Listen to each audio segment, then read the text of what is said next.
Glória a Deus. Vamos dar início a um novo módulo. Nesta feita, o módulo de Atos dos Apóstolos, para a glória de Deus. Então, tendo terminado aí os evangelhos, agora já damos um passo à frente para dar início ao módulo Atos dos Apóstolos. Será uma bênção para a glória de Deus. Então, vamos orar para dar início. Oremos. Soberano Deus, Pai de infinita graça e misericórdia, somos agradecidos a Ti, Senhor, por esta rica oportunidade. Oportunidade esta, Pai, onde estamos reunidos na Tua casa, na Tua presença, para aprender mais a Teu respeito. Pai querido e Pai amado, manifesta do Teu poder em nosso meio. Enche-nos da Tua graça, da Tua virtude, do Teu Espírito. Manifesta da Tua glória, Pai. Dai-nos entendimento, Senhor. Abre o nosso entendimento para que possamos compreender a Tua palavra de tal maneira que venhamos aplicar na nossa vida, vivenciá-la dioturnamente. E assim, meu Pai, possamos alcançar a virtude de obedecer a Tua palavra, de estarmos segundo a Tua vontade, de vivermos segundo o Teu querer. Pai querido e Pai amado, assim se faz presente em nome de Jesus. Amém? Graças a Deus. Amém. Glória a Deus. Meus amados, vamos acompanhar aqui pelo meu material e nós temos também o acompanhamento subsidiário, que é do slide, né? Infelizmente, para quem está aqui no YouTube, não consegue acompanhar o slide, mas fica atento que nós iremos tentar passar e fazer essa transição aí da explicação do slide com a lousa. Hoje nós estamos dando início ao módulo Atos dos Apóstolos, e nesse módulo nós teremos aí alguns assuntos digamos que polêmicos, entretanto, que curiosos, mas que todavia são edificantes para a nossa vida. A gente realmente aprende muito com a palavra de Deus e também com aqueles pontos que são intrigantes, que exigem um pouco mais de atenção. No nosso material, nós iremos estudar sobre o conceito introdutório, sobre local e data, autoria, destinação do livro, de Atos dos Apóstolos, sobre o gênero literário, sobre os temas, os títulos, os informantes de Lucas. Lucas, ele pesquisou, então quem foi a fonte dele, onde ele buscou as informações. Nós iremos ver também o seu caráter histórico, os propósitos. Iremos ver que o livro ele se trata de um relato de um aspecto sobrenatural e de milagres. Também nós iremos ver sobre o seu valor teológico, qual a sua relevância no mundo acadêmico e qual a sua temporaneidade, ou seja, o livro de Atos dos Apóstolos de ontem e de hoje e a sua relevância para a vida da igreja e do cristão. Nós iremos também comentar sobre alguns assuntos peculiares, tais como o nascedouro de uma igreja verdadeira, a perseguição e a causa da expansão, os atos de Pedro, a recepção dos gentios, quando os gentios tiveram que ingressar na igreja, como foi que a igreja apostólica recepcionou os gentios. Nós iremos também discutir sobre isso. A igreja lá na Antioquia, uma igreja missionária, que a gente sabe que a igreja de Antioquia era uma igreja missionária. A evangelização nas regiões do Mar Egeu, nós vimos lá na geografia bíblica, a respeito de algumas coisas. Agora a gente vai ver a evangelização naquela região do Mar Egeu. Também iremos falar um pouco sobre Paulo e a sua realização nas viagens missionárias até Roma. Assim, quando ele esteve em Roma, o período que ele passou em Roma, a sua prisão, iremos falar sobre isso. Também temos algumas notas que o nosso comentarista, o pastor Aurélio Pinto, ele gosta de colocar. E aí nas notas nós temos a nota 1, a biografia sucinta do apóstolo Paulo, tido como o maior dos apóstolos. Nós temos também a personalidade do apóstolo Paulo, o resumo sobre a vida missionária dele, a vida dele como apóstolo, Teremos também um ponto sobre os 10 principais sermões de Atos dos Apóstolos. Então, assim, a gente vai ver, são várias pregações, inúmeras pregações, e os principais deles nós iremos também tratar. E, por fim, a conclusão e a bibliografia. Tá? Então, tudo isso nós iremos dividir em 4 aulas. Então, serão 4 encontros.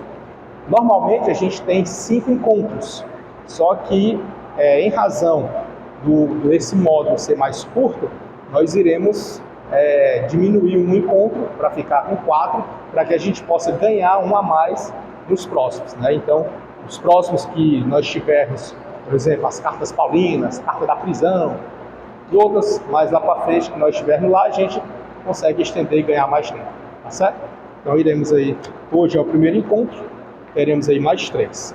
Hoje, nosso primeiro encontro, a gente vai ver a apresentação, o livro de Atos, conceito, autoridade, destinatário, gênero literário, temas e títulos, informantes de Lucas e o caráter histórico, o propósito e os relatos e aspectos sobrenaturais do livro. Esses são os nossos pontos para hoje, em nome de Jesus, tá? Se Deus quiser, a gente vai chegar lá, tá bom? Olhando ali no slide, pode colocar o princípio. Ah, tá não? Tá bom, procurei que dá vocês em conta. Então vamos aqui, na apresentação.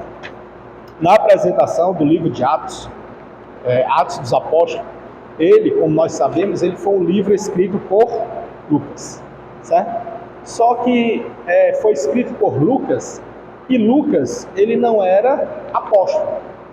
Todavia, ele esteve junto com o apóstolo Paulo. Então, nessa sua estadia, nesse momento de estar junto com o apóstolo Paulo, ele registrou sobre o seu momento, sobre o seu convívio, sobre o seu momento com ele. E esse registro, ele se deu em 2, digamos assim, 2 volumes. Né? Teve o primeiro tratado, como ele fala, é o primeiro tratado, que é o Evangelho, e este já é o segundo tratado. Então, Atos dos Apóstolos é como se fosse o segundo tratado. Entretanto, muitos teólogos, eles consideram que Atos dos Apóstolos sejam a continuidade do primeiro. É tanto que eles mencionam que Lucas, no primeiro tratado, ele termina falando da crucificação de Cristo, sobre o Cristo, o Messias, e Atos dos Apóstolos ele fala da sua ascensão. Então ele começa ali falando da ascensão de Cristo e posteriormente do derramamento do Espírito Santo, assim sucessivamente. Então há indícios, né, e existem muitos teólogos, inclusive aquele que eu gosto muito de usar, né, que é do dicionário bíblico Wycliffe, ele traz também esse pensamento. A Bíblia de Estudo Pentecostal também traz esse pensamento. Alguns livros que são adotados para a elaboração deste módulo também traz esse pensamento. Entretanto, existem os que pensam contrário. Existem aqueles que dizem, não, são separados. Lucas é um, Atos é outro, independentemente. Entretanto, nós estamos aqui para discutir a teologia e saber, né, o que de fato aconteceu. Então, partindo desse pressuposto, nós entendemos que Evangelhos, Atos é a continuação de fato, tá? Vamos lá. Aqui, na autoridade, volta mais um. Volta mais um, volta, deixa lá no primeiro, o anterior, deixa aí, eu vou na apresentação e já eu venho para ele, tá? Temos também que aquela velha indagação, quem foi Teófilo? Teófilo foi um ser humano ou é um grupo de pessoas, né? A gente viu aí que existe alguns comentaristas que acreditam que, em razão do significado do nome Teófilo, que quer dizer aquele que ama a Deus, ou amados por Deus, ou aquele a quem Deus ama. Então, assim, pelo sentido do nome Teófilo, no seu original grego, significar amados por Deus ou aqueles que Deus ama, Então, há indícios de que seja um grupo. Sendo então um grupo, como explicar o termo que a Lucas usou lá no Evangelho, dizendo, ó excelentíssimo, né? Ele usa, quer ver? Só confere aí, Lucas capítulo 1, salvo engano, vai do 1 até o 4. Ele usa esse termo, na corrigida ele usa o termo, ó excelentíssimo. Vou pegar aqui. Pronto. Como está escrito? Ó excelentíssimo, né? Como é que está na do irmão? Também excelentíssimo? Pronto. Então assim, para quem acredita que Teófilo tenha sido um grupo de pessoas, como explicar esse termo? Ó excelentíssimo, no singular e enaltecendo, direcionado a alguém, né? Não é um grupo, senão poderia falar assim, aos que estão tal lugar, ou aqueles que tal. Mas não, fala no singular, no artigo definido, ó, excelentíssimo, direcionando a alguém, a um. Então, uma pesquisa sobre ele era uma autoridade romana. Autoridade romana, exato. Alguns falam que ele era um dos governadores. Outros. Então, assim, a gente vai ver aqui quem poderia ser, né? Então, nesse aspecto, a gente já ignora essa tese de que tenha sido. Né? Olha lá.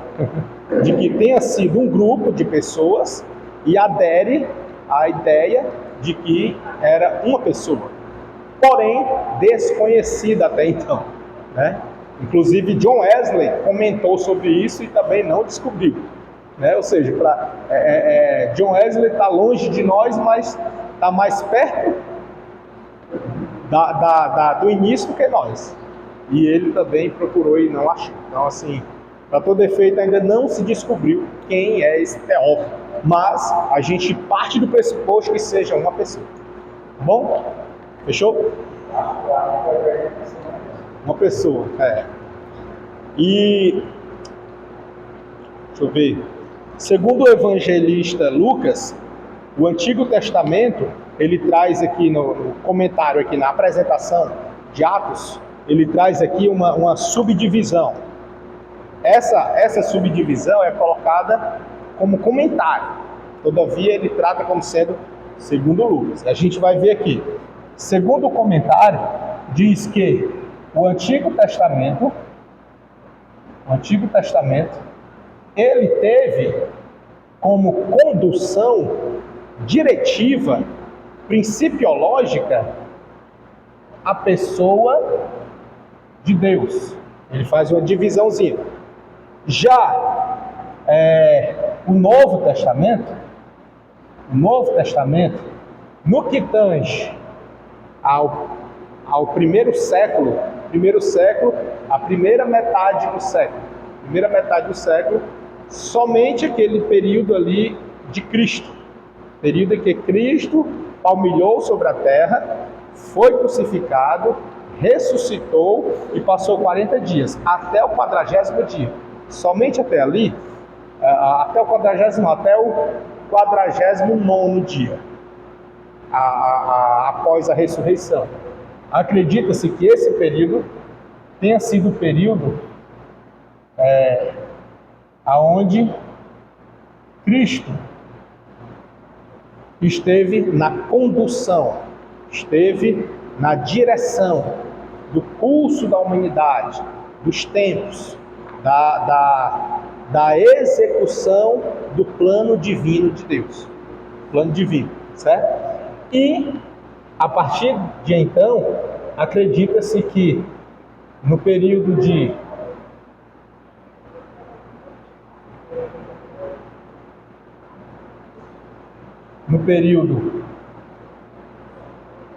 pós-ressurreição,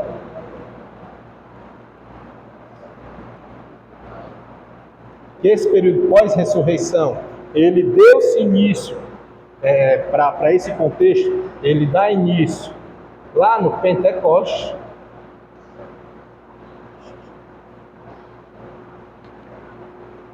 esteja a cargo da direção, da condução, da primazia da execução dos atos e dos fatos da pessoa do Espírito Santo.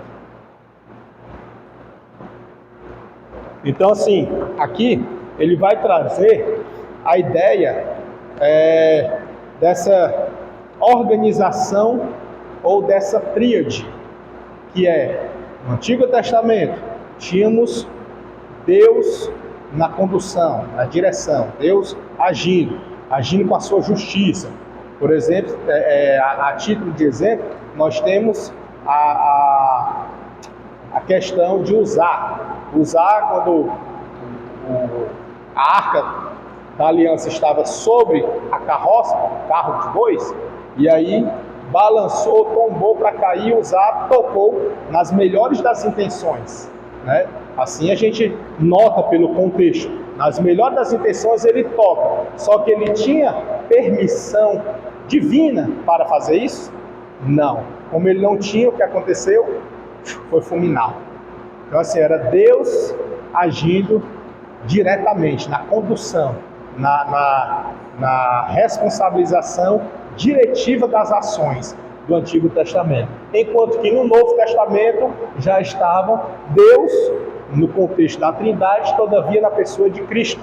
Jesus Cristo é que estava nessa condução, nessa responsabilidade de fazer, como ele diz, que eu não vim abrogar a lei, eu vim cumprir, um novo mandamento eu vos dou.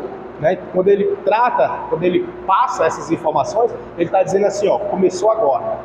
Aquele lá passou, agora começou agora. É um novo, é uma nova aliança, é um novo recomeço. Entretanto, não invalida o anterior, não descarta o anterior, mas ele vem cumprir na essência.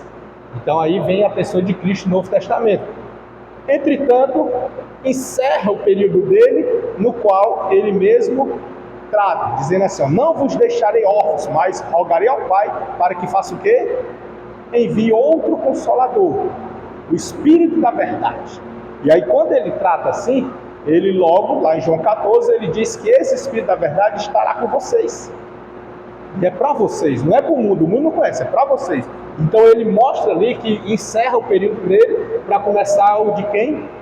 Do Espírito Santo. E esticando um pouco mais, há quem diga, aí discussões teológicas, né? Que o do Espírito Santo, ele está entrelaçado de modo a dizer assim, que agora já é o período de outra pessoa. Outra pessoa. Quem seria essa outra pessoa?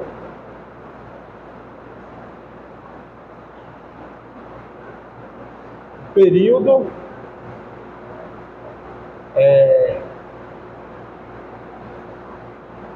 das ações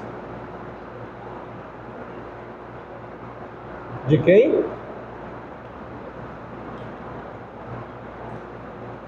Da igreja. Então há quem diga que tivemos o período de Deus na condução, tivemos o período de Cristo na condução, teve o período do Espírito Santo e hoje está no da igreja. A igreja está como responsável por esse papel.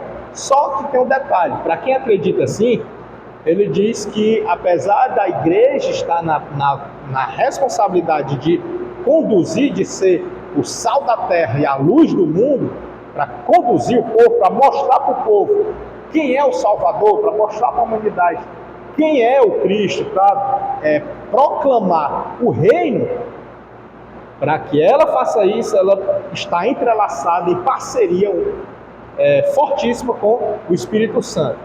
Isso é um acréscimo. Isso é um acréscimo. Só nesse período da oração, porque Ele subiu o Espírito Santo, a obra do Espírito Santo vai acabar quando a igreja for arrebatada. Quando ela foi, porque há um que resiste, né? Atos do Espírito Santo, né? Exatamente. Exatamente, tem. A ação do Espírito Santo É notória, né? O termo Atos dos Apóstolos foi colocado já no concílio.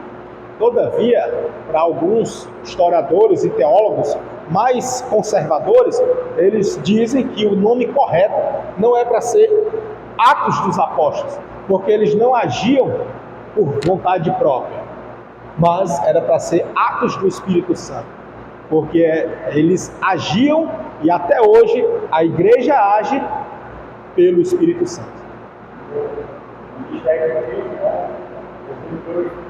O Pai, o Filho e a igreja, o Filho também. Mas por que a igreja glorifica o Filho? Porque o Espírito Santo é que conduz a igreja. Por que eu trouxe isso aqui? Para que a gente saiba que existe, para que a gente consiga se munir de argumentos para rebater, tá?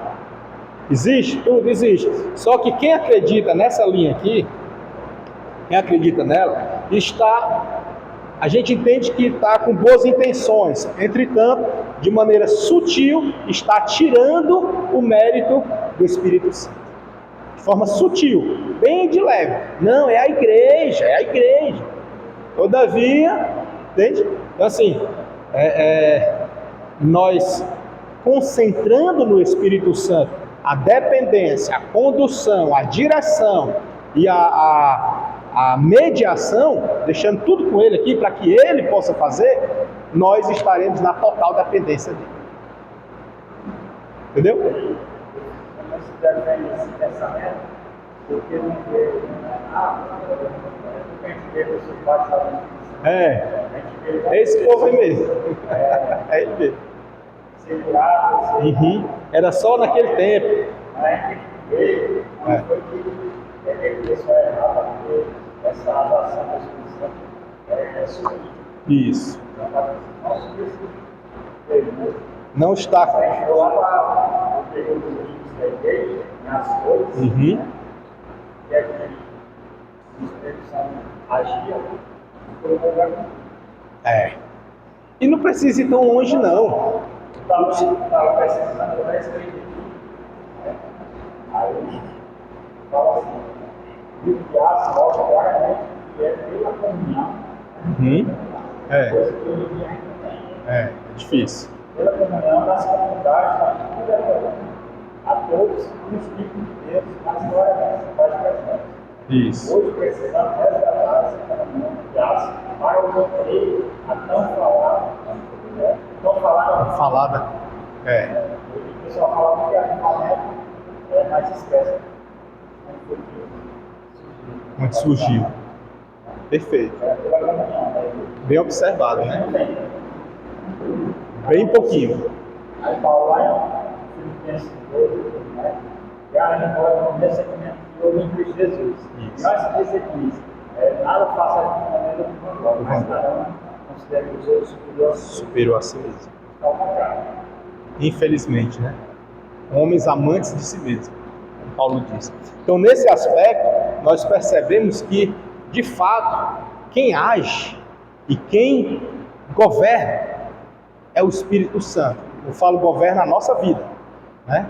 O mundo jaz no maligno, né? Então, assim, quem governa a nossa vida. Quem conduz a igreja. A igreja não caminha com as próprias pernas. Ela não anda por vontade própria.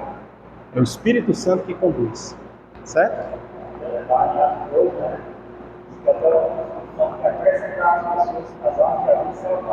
E ele que acrescenta.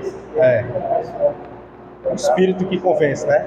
João 16:8. Então, se o Espírito Santo não tivesse ajuda, tinha que ser salvo. Perfeito. Muito bem colocado, viu? Obrigado pelo acréscimo. Então aqui, ainda na apresentação, ele diz assim, que diferente de Marcos e Mateus, onde Jesus manda os apóstolos para a Galileia depois da ressurreição, em Lucas e Atos, Jesus permanece em Jerusalém para cumprir a profecia. Qual profecia? Ele diz que de Jerusalém sairá a palavra de Deus, lá em Isaías capítulo 2, verso 3, parte C, onde terminou a missão de Jesus, começa a missão dos apóstolos. E aí ele acrescenta, e da igreja. O apóstolo está ali relacionado à igreja, que eles eram os primeiros integrantes da igreja primitiva, né? Então, fica quase que redundante. Os discípulos devem ser testemunhas de quem? De Jesus. E a igreja? Também. Só que a igreja ela vai testemunhar a respeito de Jesus sendo habitada pelo Espírito Santo. Não é somente usada, é habitada. É muito diferente ser usada e ser habitada. A igreja que a gente fala é a composição dela, os cristãos. Então, eles são habitados e não somente usados. Eu até costumo dizer, tem um dilemazinho que eu gosto de... Eu trago para a minha vida e vez por outra eu compartilho. Que nós não devemos nos conter em apenas ser usados pelo Espírito Santo. Não é para a gente se conter. É bom? Fulano é usado. Deus me usou. Eu sou muito usado. Fulano é muito usado. Ok. Mas nós devemos buscar a ser portador da presença dele. Portador. Porque ser usado é igual no Antigo Testamento. Usava e saía. Usava e saía. A título de exemplo, eu gosto de usar o médico, né? O médico ele vai fazer uma operação e aí ele bota o quê? Luvas. Coloca a luva, faz a operação, depois descarta a luva. Quem operou? Foi a luva ou foi o médico? Foi o médico. A luva foi só um meio que ele usou para chegar lá, operou e tirou. Assim era no Antigo Testamento. O Espírito Santo vinha, se vestia na luva, quem eram? As pessoas operavam e saíam. A pessoa não podia se vangloriar e dizer assim, não, porque foi o Espírito que entrou, usou e saiu. Já no Novo Testamento, na pessoa de Jesus, com a promessa dele, falando a respeito do Espírito, nós seremos o quê? Paulo diz, templo e morada. Jesus falou em João 14 o quê? Que ele habitará em nós. Habitará, habitar. Não é só vir e sair. Ele vai habitar. Então as nossas ações precisam estar correlatas com a de quem? Do Espírito Santo. É por isso que o mundo exige de nós vida santa. Eles estão errados? Não. Ache ruim quem quiser, mas o mundo não está errado em exigir de nós vida santa, vida reta, vida ilibada. Não está errado. Eu até costumo dizer isso só para mim, né? Eu falo, conversando sozinho, eu digo que eles são os fiscais de Deus. Fiscal de Deus para nós, porque eles cobram de nós para a gente não fazer errado, para a gente seguir reto a palavra de Deus. Eles cobram. Por que a gente não faz as coisas igual ao mundo? Porque o mundo vai ver, e vendo eles vão apontar. Você vai ficar envergonhado. Já pensou se o mundo tivesse nem aí? O crente se comportando igual do mundo e ninguém falasse nada? Com certeza iria aumentar o número de cristãos que iriam cair no pecado, porque ninguém ia dizer nada. Mas como o mundo está sempre de alerta, olhando, ei, tu não é crente não? Ei, tu é crente, é para tu fazer isso não, tu é crente? E tu não é crente não? Começa assim, aí a gente tem mais cautela. Então vamos para cá. Nesse caso, sendo o projeto de Deus universal, para quê? Para que os discípulos pudessem propagar, pregar a respeito de Jesus, ou seja, eles tinham que testemunhar. Esse testemunho deles era, primeiro, né, que a gente vai chegar lá, isso aqui é uma apresentação. Primeiro era o quê? Em Jerusalém, depois a Judéia, depois Samaria e até onde? Os confins da terra. Aí eu pergunto, onde é os confins da terra? Para quem mora no Oriente, pode dizer que é no Ocidente. Para quem mora no Ocidente, pode dizer que é no Oriente. Ou seja, aonde é? Para quem mora no Brasil, diz que é no Japão. Para quem mora no Japão, diz que é no Brasil. Então, qual a conclusão que a gente chega? É que é até o local mais distante mais distante, inacessível, né? Assim, a nossa vista, né? Inacessível, mais distante. E aí quem está aqui vai até o último para ela, mas lá no último tem gente morando lá. E para quem mora lá, diz, não, aqui é muito bom, o final é lá com vocês. Aí mandam de lá para cá. Então assim, o evangelho fica sendo pregado em todos os lugares. Então, esse é o propósito. Por que esse é o propósito? Porque Deus tem um projeto universal para a humanidade. Não deixa ninguém de fora. O projeto dele é universal.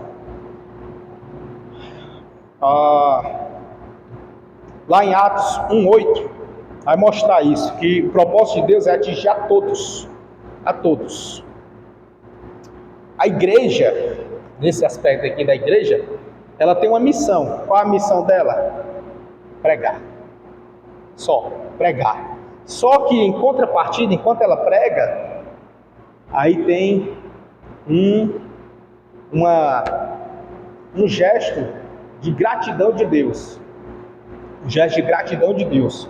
Qual é? Ele endossa com as maravilhas, com vidas sendo salvas, com poderes. Ele vai endossando. Ele vai endossando. À medida que a igreja vai se posicionando, ele vai endossando. Então, nesse endossar de Deus, ele endossa através de quem?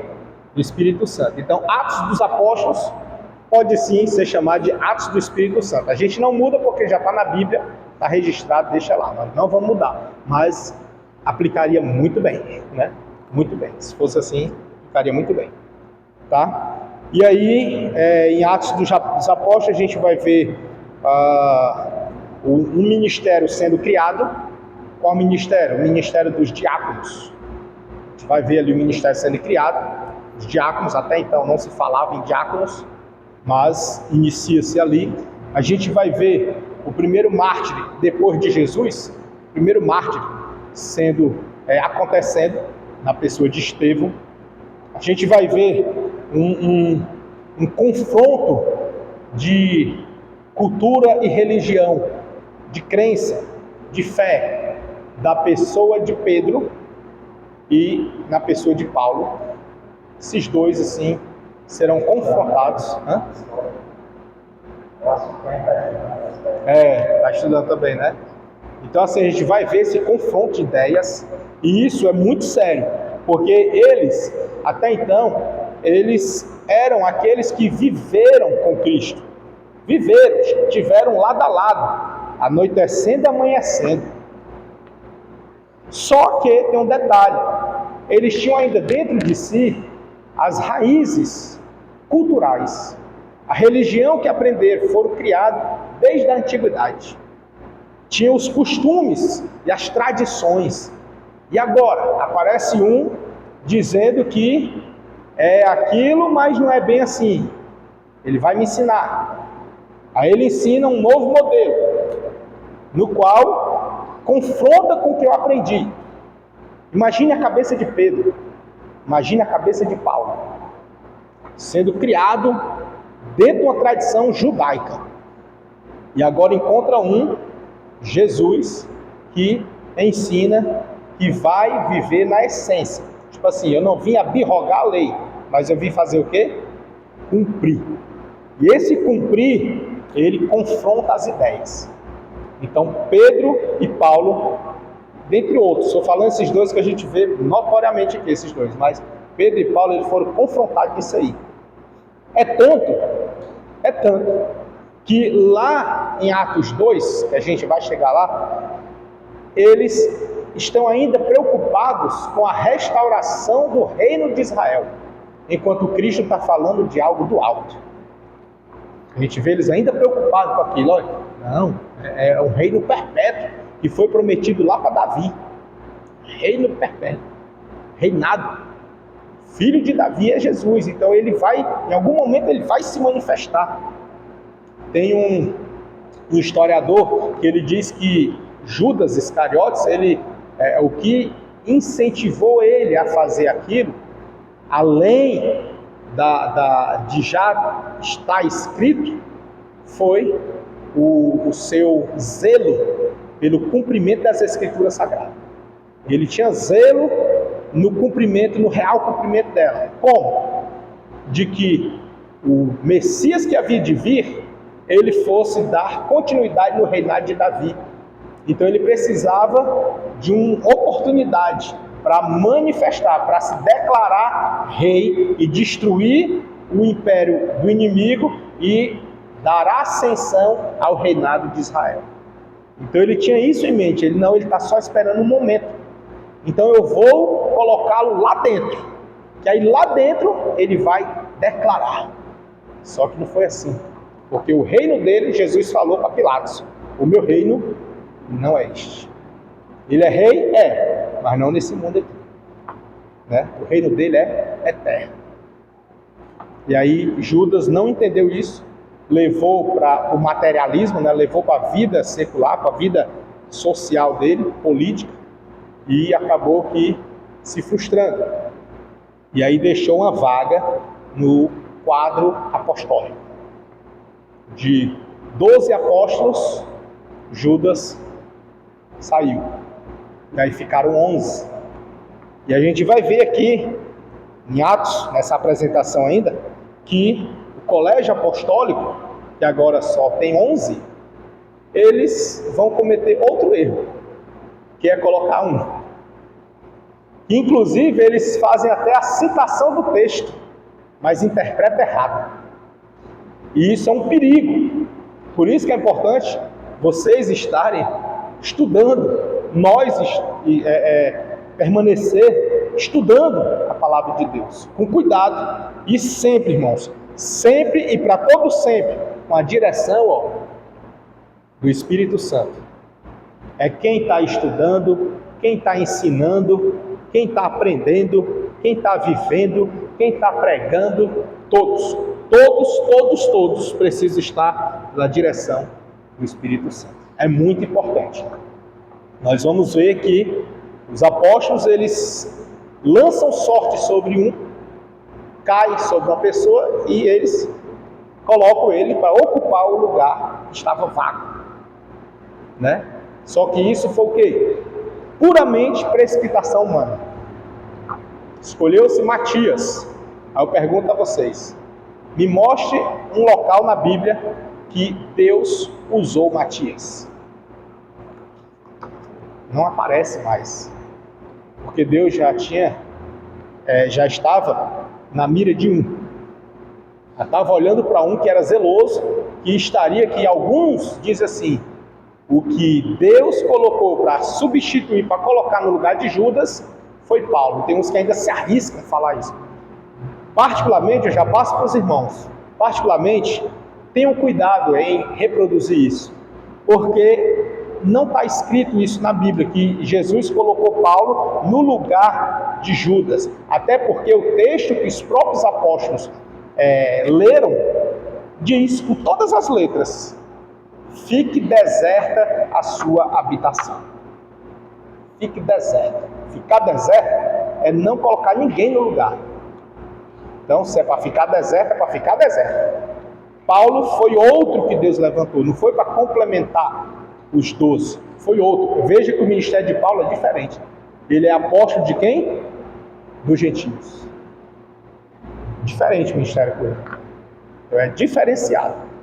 Isso a gente aprende assim, dá para parafrasear aqui um monte de coisa, né?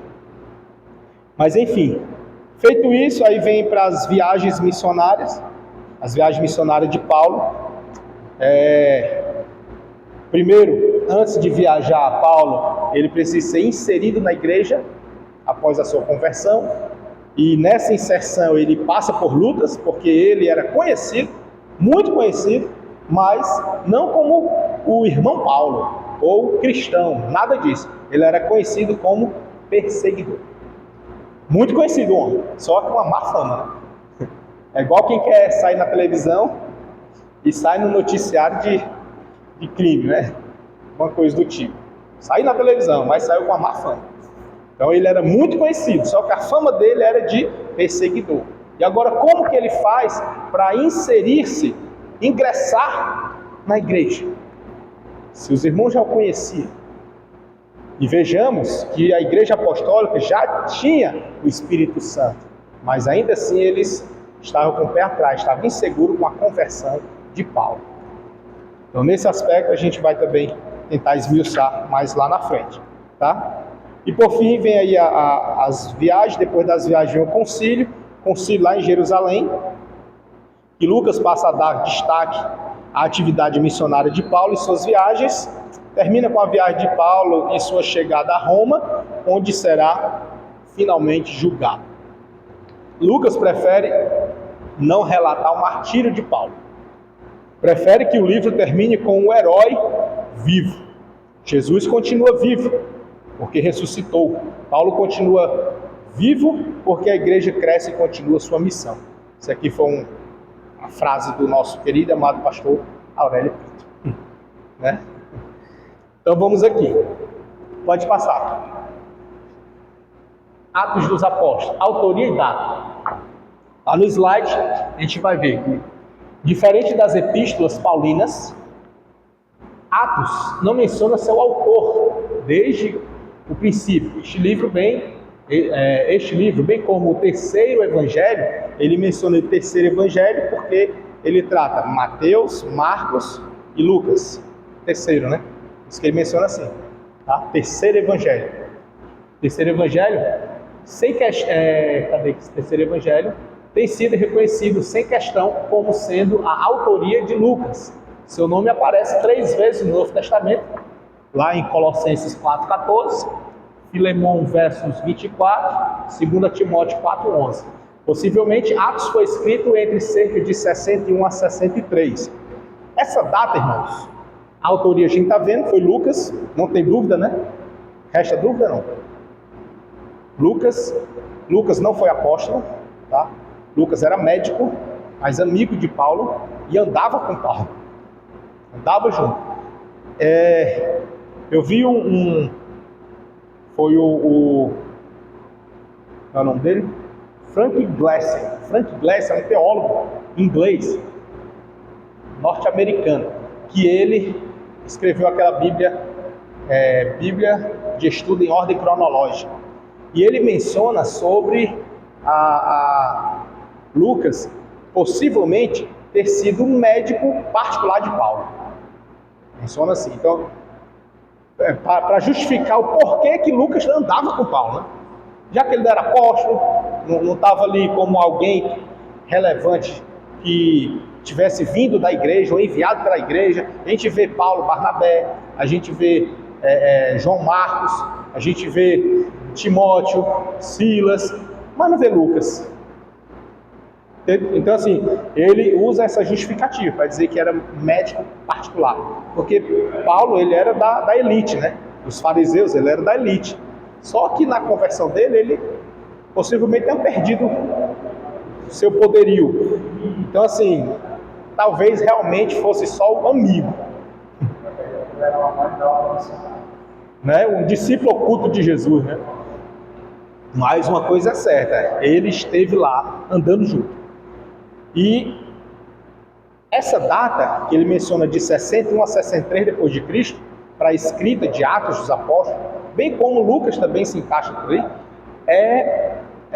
em razão da menção que ele faz da prisão de Paulo.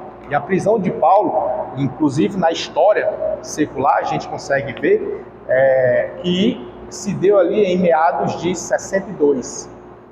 Então, em 62 depois de Cristo, veio ali a prisão de Paulo. Então, como ele menciona sobre essa prisão, então, possivelmente tenha sido dali. Aquela data ali, 62, 63. A 70, né? Porque é a estimativa. Mas, como é que a gente faz? O cálculo. Igual a gente já estudou em outros módulos. Nero. Romano, né? Exato. E nisso, o que acontece? A gente pega essas datas históricas, fato histórico que aconteceu, Lucas mencionou, então você já linka. E aí você aproxima. Júlio e Claudiano. Isso. E lá de Nero, naquele período ali do ano 70, né, onde teve a destruição do templo, Naquele ínterim, você consegue ver livros seculares contando a história. Então aí você linka, você pega o livro secular, você pega a menção da Bíblia e linka e vai se aproximando, até você chegar numa base muito precisa. Então assim, 61 a 63 está sendo honesto. Não está com exageros.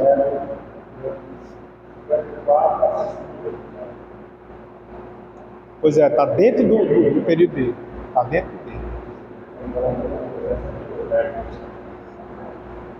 Aí, ó, nesse aspecto, como é que a gente faz? A data fica daquela forma. A gente não bate martelo, mas usa o aproximadamente. Aproximadamente entre 61 e 63, porque a prisão de Paulo foi ali, possivelmente 62. Na história você vê ali. E aí, como ele menciona sobre a prisão, não pode ter sido antes. Entende? Não pode ter sido antes. Foi depois que ele vai escrever. Ele não escreveu, digamos, Paulo estava preso e ele escrevendo aqui. Não se sabe. Da destruição de Roma. Isso. Né? Exato. Aí já descarta essa... Tá ali dentro, né? Tá ali dentro.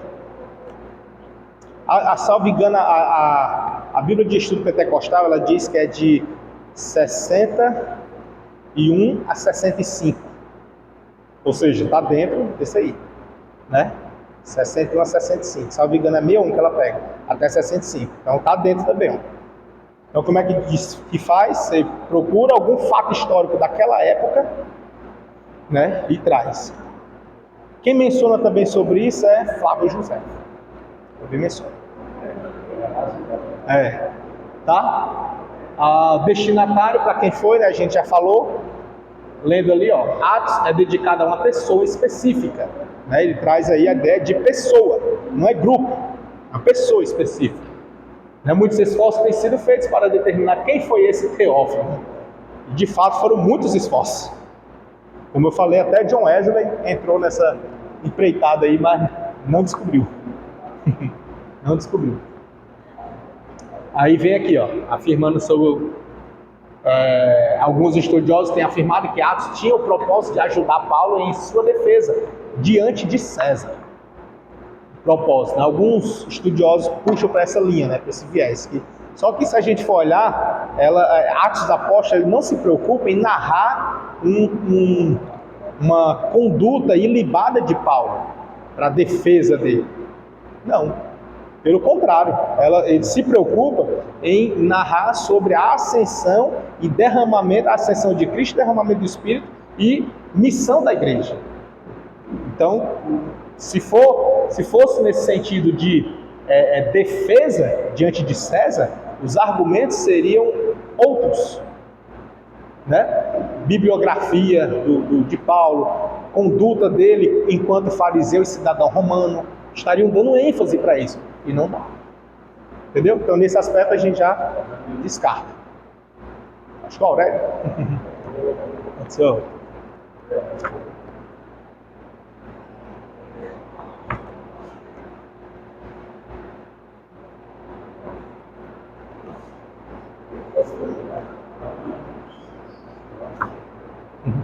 Nosso mais novo aluno.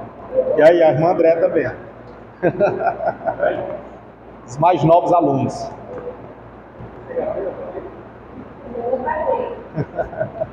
Aí já, esses dias. Vai dar certo, né?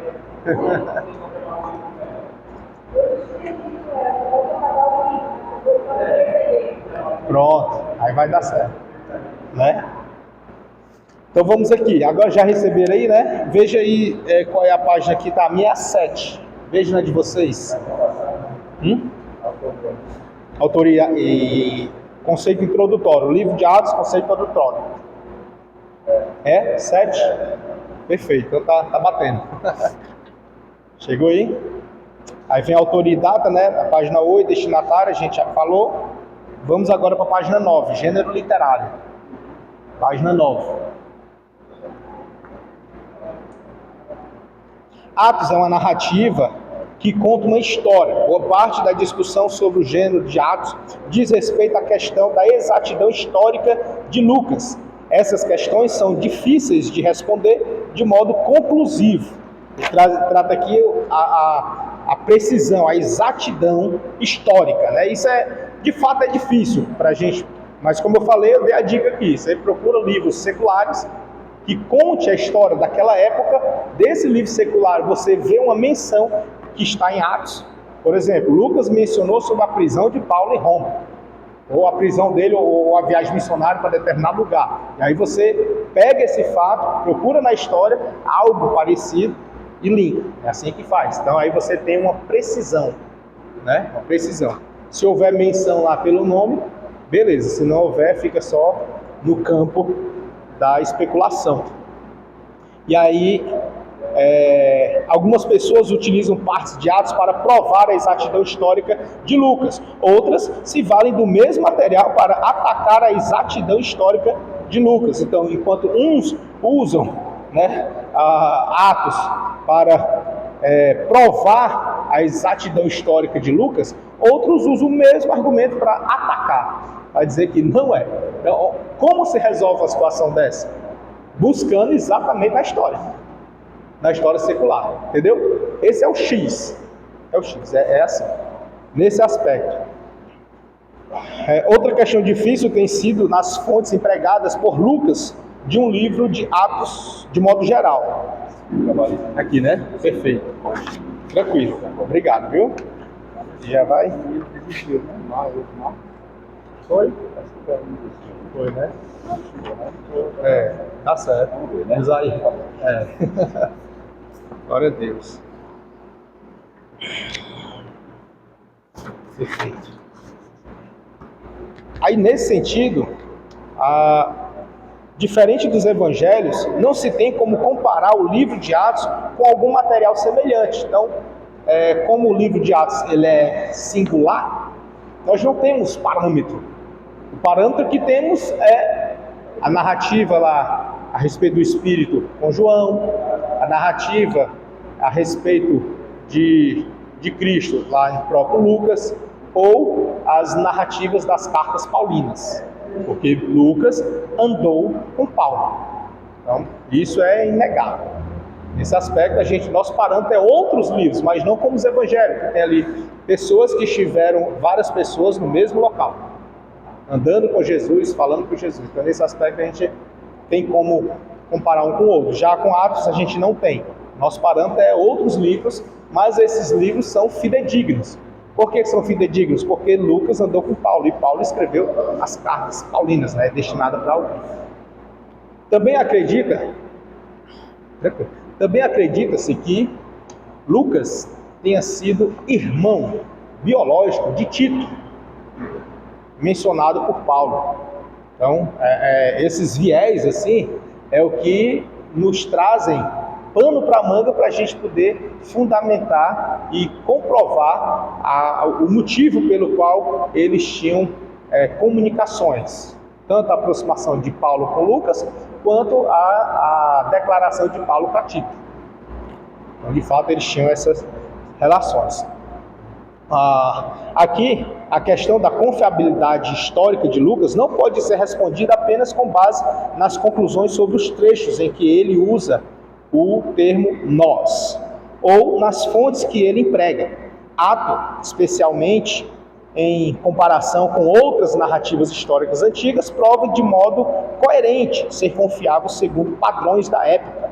O estudo recente de Atos como obra literária, contudo, sublinhou a unidade literária da obra. Atos pode e deve ser lido como um todo. Então ele é um todo. A gente não usa ele fatiado. Tipo, esse trechinho tem veracidade. Esse aqui não. Esse aqui foi coisa de Lucas que ele botou para Crescens.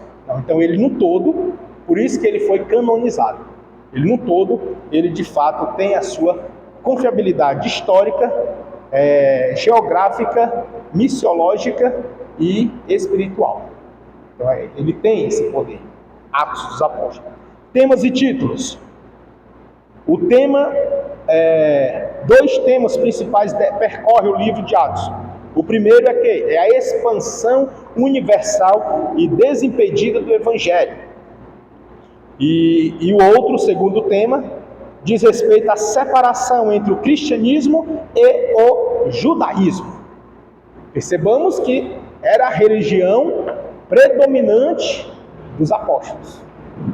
Inclusive Jesus, na sua natureza humana, como homem, nasceu em um berço de pessoas judaicas, né? Judaísmo. A religião que ele seguia era o judaísmo.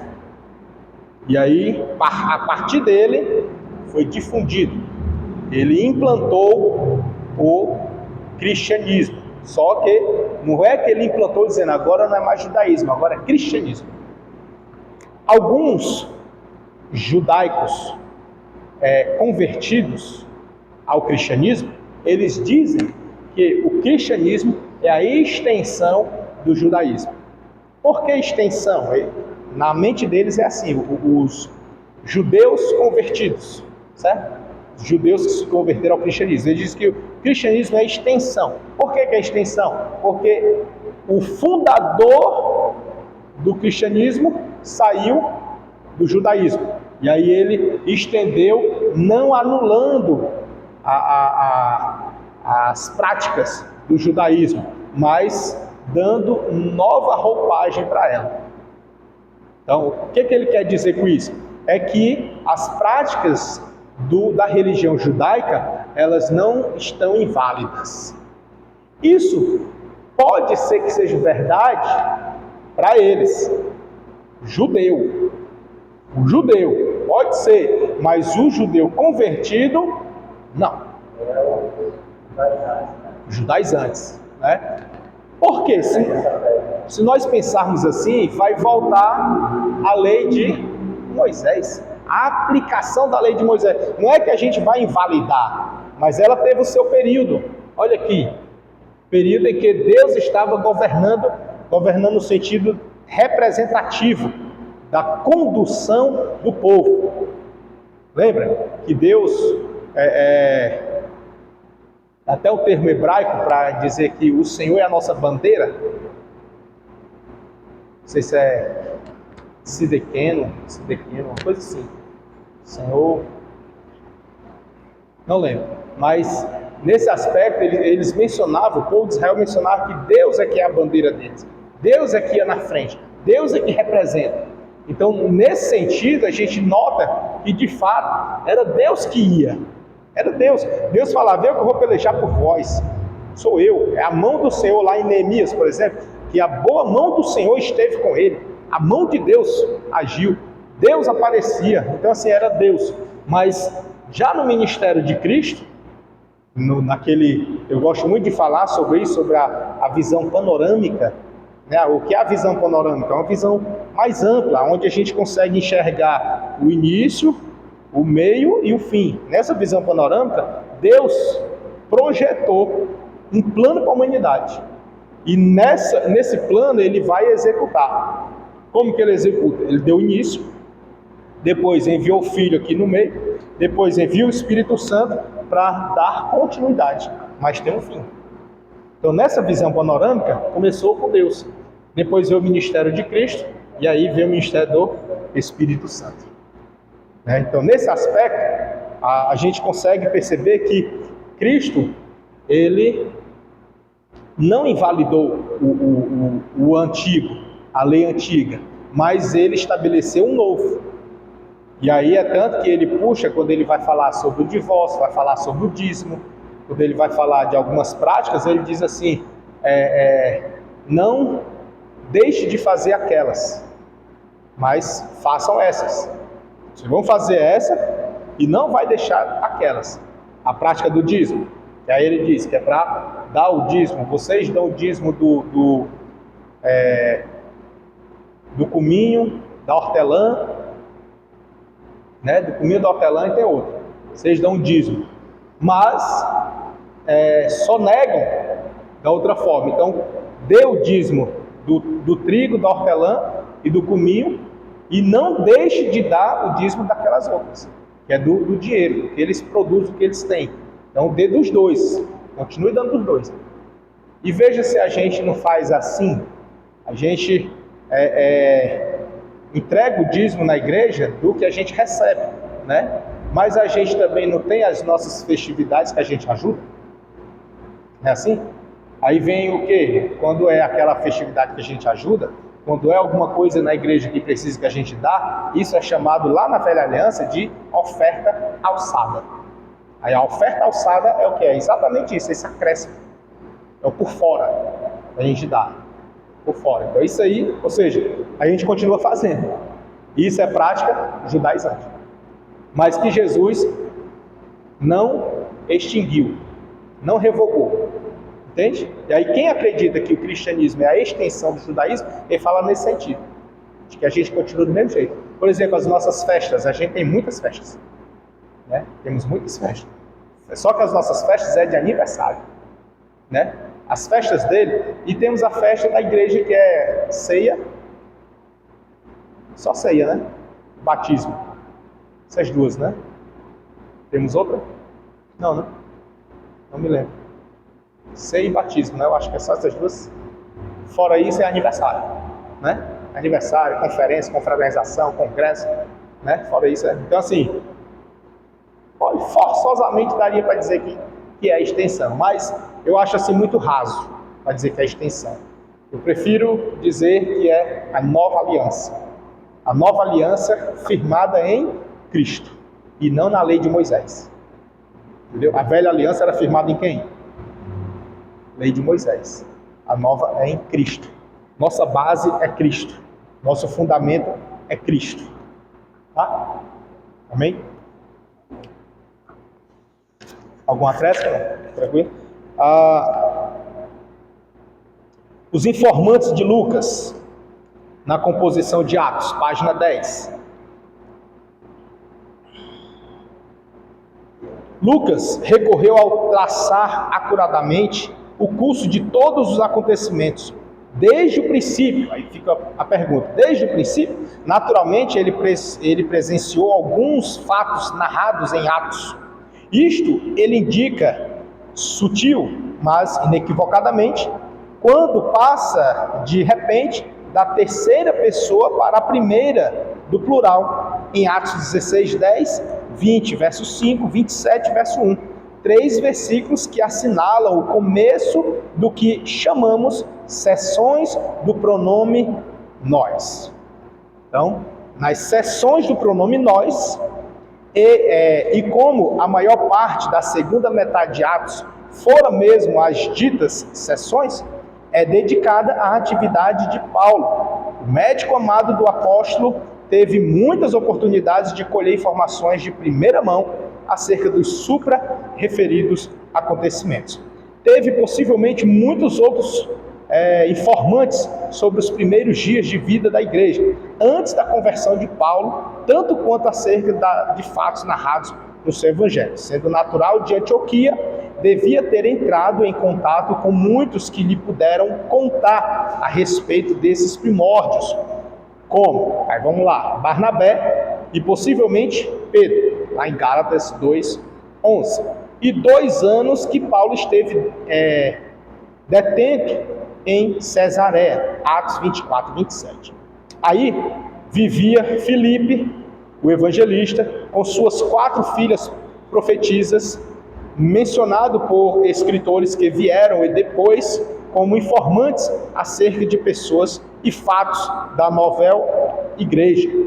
Em Jerusalém, Lucas hospedou-se em casa de Mnason, um dos primeiros discípulos, Atos 21:16. Avistou-se com Tiago, irmão do Senhor, e alguns supõem que ele entrou em contato até com Maria, mãe de Jesus, dela, ouvindo a história da natividade por ele narrada no início do seu evangelho. Então aqui nós temos diversas pessoas. Vamos lá, temos Barnabé, temos Filipe, temos Pedro, temos Tiago, acredita-se que Maria, tem Mnason e só, né? Temos várias. Todas essas pessoas foram pessoas que estiveram lá. Umas que hospedaram Jesus, outras que andaram com Jesus, outras que viveram com Jesus, outras que conheceram Jesus. Então, nesse aspecto, a gente percebe que os informantes de Lucas foram de pessoas que de fato viram Jesus, andaram com Jesus, né? Testemunhas oculares, audível, que estiveram juntas, presentes, andando com ele. Então a fonte de fato é confiável, né? Aí a característica histórica aqui é que as fontes de informação a que Lucas recorreu eram de valor inscuperável, e ele bem soube usá-las. A obra que daí resultou é uma maravilha de exatidão histórica, diferentemente de outros historiadores do Novo Testamento. Ele ajusta suas narrativas ao quadro dos acontecimentos contemporâneos do Império. Percebamos que, de novo, ele traz aqui a narrativa do Império. Lembre-se sempre, esse período, irmãos, nós temos materiais seculares, existe nas bibliotecas. E hoje em dia não precisa nem ir na biblioteca, né? Você pesquisa ali, você vai e encontra. Só que é mais confiável ir na biblioteca. Então você encontra as histórias de Roma e da Grécia, período helenístico, você encontra os governadores do primeiro século, você encontra a história dos Césares, Júlio, você encontra dos Tibérios, né? Tibério, que naquela época, a história de Nero, então são vários que você consegue chegar até lá.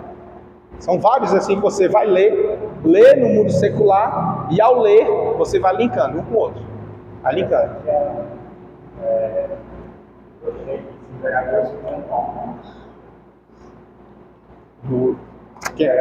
Os Tetrarcas?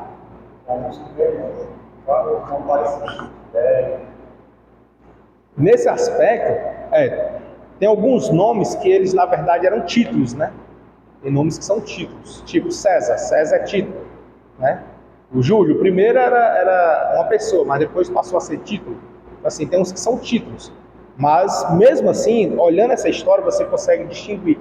E aí você vai linkando, porque a história de Jesus e a história dos apóstolos é da primeira metade do primeiro século. É lá no começo. Livros confiáveis, como eu já falei, é a História dos Hebreus, de Flávio José. Muito bom. E é de lá da época. É de lá. Entendeu? Inclusive, inicialmente, ele era um soldado. Então, ele era do contra. E depois ele passou a aderir à ideia. Então, assim, é até melhor, porque quem é do contra tem um olhar crítico. O olhar crítico. E isso ajuda muito. Exato.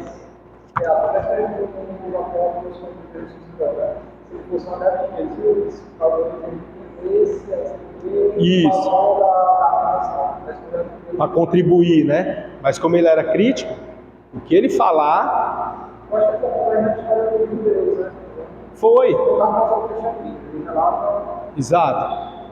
A narrativa dele é sem qualquer pretensão cristocêntrica, religiosa. A narrativa dele é apenas contar fatos históricos, só. Muito bom. Muito bom. Inclusive é fonte de muitos outros. Muitos outros que vieram posteriores se basearam nele. Ou seja, nós temos agora acesso direto. Né? É muito bom. Faça a aquisição depois, veja lá. Hoje em dia tem até em PDF, né? Tem PDF já. Em PDF. Eu tenho ele em PDF. Aí eu ia comprar físico, aí não tive condições na época, que era mais de R$400 que eu ia comprar. Eu acho que já deve ter baixado já. Deve estar aí pelos 300 e pouco, eu acho, não sei. Mas tem... É grossão. É da mesma grossura do Wycliffe, dicionário bíblico Wycliffe. Né? É da mesma grossura do Vadmeco. Eu tenho 2 Vadmecos e tem o Wycliffe, dessa altura aqui. Mas não se assuste com a altura, porque são livros para consulta. Não é livro de você pegar da capa e ler até outra capa, não é. É para consulta. Pesquisa. Você, eu quero ver sobre fulano de tal. E vai lá e pronto. Senão fica muito exaustivo, né? É cansativo, viu? Você acho que não tem, você realmente você se desliga do mundo, né? Mas enfim, são fontes confiáveis, tá? Fontes confiáveis. Vai lá, consulta, esclarece. E é sempre bom, não se baseie nem se satisfaça com apenas uma fonte. Sempre faça um comparativo. Veja outro. Faça uma comparaçãozinha. É bom isso. Para você aguçar o senso crítico em você também. É muito importante.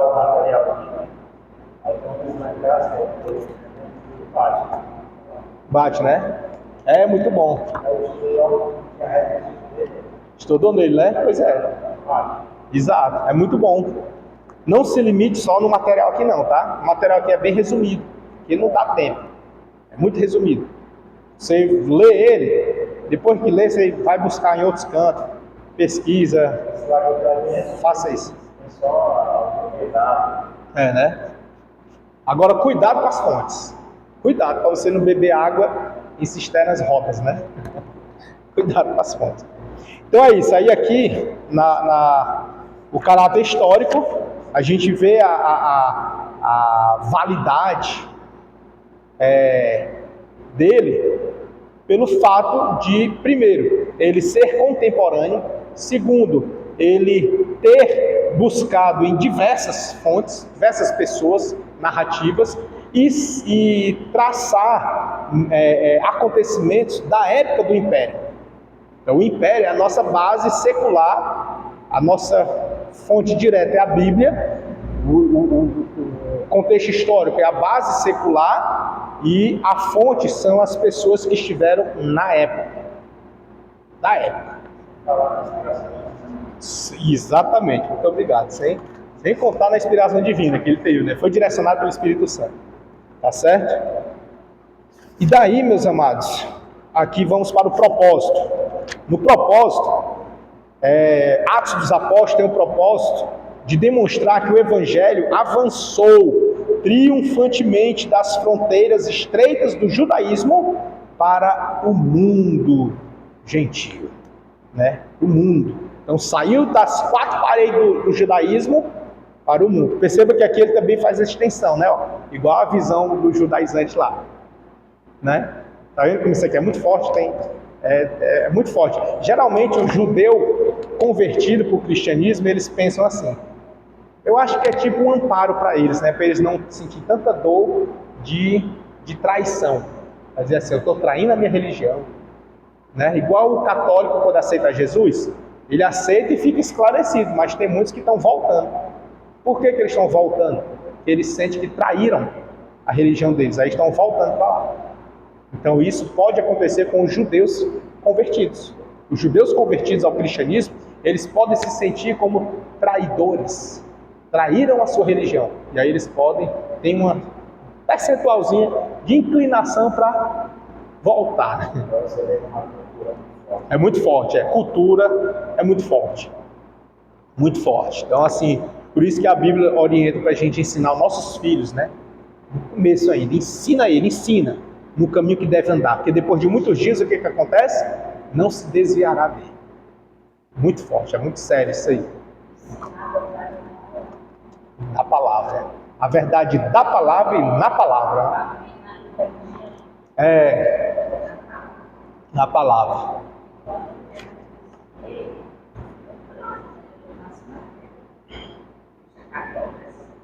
Uhum.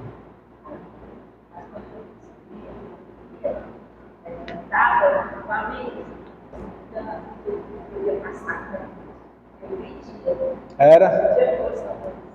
Vendo os irmãos passar para a igreja, a irmã pedia força. A palavra. Não era religião, era a palavra, né?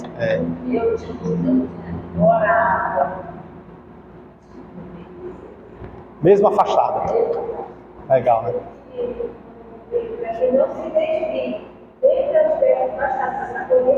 Conhecia, exatamente. Ela guardou o temor. Havia temor. Isso. Perfeito. Não é religião, não. A religião, ela cega e escraviza. A palavra liberta. Então vamos aqui no propósito, né? Percebamos que ele diz, o propósito de Atos é o quê? Demonstrar que o Evangelho avançou triunfantemente das fronteiras estreitas do judaísmo para o mundo gentil. Davidson comenta sobre a oposição judaica contra o livro de Atos. Tem os opositores, tá? É a oposição. Ele diz assim: não se pode negar, entretanto, que dificuldades surgissem aonde quer que Paulo e seus companheiros se encaminhassem. Se o novo movimento era realmente tão inocente como Lucas sustenta, por que invariavelmente se cercava de tanta agitação? Excetuando o incidente de Filipos e o tumulto de Éfeso, Lucas explica essa perturbação, atribuindo-a à oposição instigada em quase toda parte pelos judeus. No Evangelho, é o sinédrio judaico, dirigido pelos principais sacerdotes saduceus, que prevalece contra o desejo de Pilatos de declarar Jesus inocente, e forçam a condenar o mestre. Assim, nos Atos, são os judeus os mais rancorosos inimigos do Evangelho em quase todos os lugares visitados por Paulo. Em Damasco, Jerusalém, Antioquia e Pisídia, Icônio, Listra, Tessalônica, Bereia, Corinto, são seus próprios patrícios que opõem os maiores entraves ao seu trabalho. Ressentem-se profundamente do modo como Paulo, segundo lhes parece, penetra nos seus domínios, visitando as sinagogas e atraindo a si aqueles gentios que ali assistem ao culto e que, conforme os judeus, esperam tomar-se-ão um dia prosélitos de sua religião. O grosso dos judeus, em todas as cidades a que Paulo se dirigia, não considerava Jesus como Messias e enfureciam-se quando os gentios o aceitavam. E enquanto os Atos registram o avanço firme do Evangelho nas grandes comunidades gentílicas do Império, relatam ao mesmo tempo a rejeição dele cada vez maior por parte da nação a qual primeiro era ele oferecido. Ou seja, o judeu, que foi o primeiro para quem foi oferecido, que Cristo ele veio para os seus. Quem são os seus? Judeus. Só que o que os judeus fizeram? Não receberam. Né? Então aí ele diz aqui, que a rejeição dele cada vez mais maior por parte da nação a qual primeiro era oferecido. Então havia uma rejeição gigantesca por parte dos judeus. Rejeitaram mesmo. E aí Deus levanta quem? O apóstolo Paulo para pregar para os gentios. Já que os judeus não querem, vamos avante, não perca tempo. Tipo assim, sai daí, vai logo. Então vai pregar. Então esse anúncio é por ordem de Deus, na pessoa de Jesus Cristo e usada pelo Espírito Santo. E aqui, nessa parte um livro que relata o aspecto sobrenatural, ainda na página 12, ele diz que a crítica moderna tem arguido contra Lucas o mostrar-se tão apaixonado de milagres. Esta objeção tem pouco valor para os que aceitam a origem sobrenatural do cristianismo. Lucas não relata milagres pelo simples gosto do miraculoso. Para ele, como para os outros evangelistas, os milagres são importantes por serem sinais tanto quanto prodígios. Sinais, isto é, da inauguração da nova era, sinais do ministério messiânico de Jesus. Porque assim como Jesus nos evangelhos realiza estes sinais e obras poderosas em sua própria pessoa, assim é ele quem, nos Atos, realiza-os do céu por seu Espírito em seus representantes, agindo estes em seu nome e por sua autoridade. Vale notar igualmente que o elemento miraculoso não surge a esmo pelo livro, é mais acentuado no princípio do que no fim, e é isto mesmo que devemos esperar. Então assim, para a gente entender as ações, apesar de nós sabermos que Deus opera, não é para a gente depender desse operar, do milagre, para servir o Deus que opera. Porque não é um milagre maior que aquele que opera. E quem opera é o que tem poder para fazer muito mais do que pensamos ou pedimos. Então, nesse aspecto, devemos dar ênfase ao Deus que opera e não ao milagre operado. Então, assim a gente precisa direcionar nossa fé. Se Ele fizer, glória a Deus. Se não fizer, glória a Deus. Né? Precisamos ter isso em mente. Isso é conformismo? Não. Isso é discernimento e maturidade espiritual, para entender que eu não posso servir a Deus pelo que Ele pode fazer, porque Ele tudo pode, mas eu devo servir a Deus pelo que Ele é. E Ele é quem? Criador e o meu Salvador. Né? Feito isso, eu acho que eu cumpri aqui o que eu... Pronto, beleza, cumpri. O restante aqui vai para a próxima aula. E agora a gente vai aqui para os slides. Pode passar. Passa aqui no slide. O resumo do livro, né? O Nascedouro. Esse ponto aí eu vou deixar lá para a próxima. Pode ir lá para aquele outro slide. Aquele lá, E feito isso, eu quero aqui convidar os irmãos a abrir aí Atos dos Apóstolos, para a gente compartilhar aqui um pouquinho sobre esses acontecimentos aqui do início. É bem pequenininho, né? Tem como aumentar lá? Por gentileza. Pronto, Atos dos Apóstolos. Ele começa assim: fiz o primeiro tratado, ó Teófilo, né? Acerca de tudo que Jesus começou não só a fazer, mas a ensinar. Ou seja, percebamos que ele trata de duas coisas aqui: do que Jesus fez e do que ele ensinou. Duas situações: que ele fez e ensinou. Jesus, quando ele fez, ele estava mostrando da capacidade, do poder que há. E quando ele ensinou, ele disse: vocês estão agora dotados dessa capacidade. Porque ele fez e ensinou. E depois que ensinou, ele mandou o quê? Ir. Vão. Quando ele manda ir, ele não manda ir, os discípulos irem de forma incapacitada ou inexperiente. Mas ele manda eles irem, dotados de toda a capacidade, tal qual aquele que ele enviou. Curso prático, né? É tal qual, assim como ele fez, ele designou os apóstolos a irem fazer do mesmo jeito. Tal qual, tal qual. E nós precisamos gerir isso. Eu sei que é muito difícil, porque a gente vive um tempo, igual Isaías fala: eu vivo no meio de um povo impuro e de impuros lábios. Não é assim que a gente vive hoje? É muito parecido, né? Mas, né, irmã? Mas, todavia, entretanto, nós não podemos nos conformar. O que a gente tem que fazer? Transformar.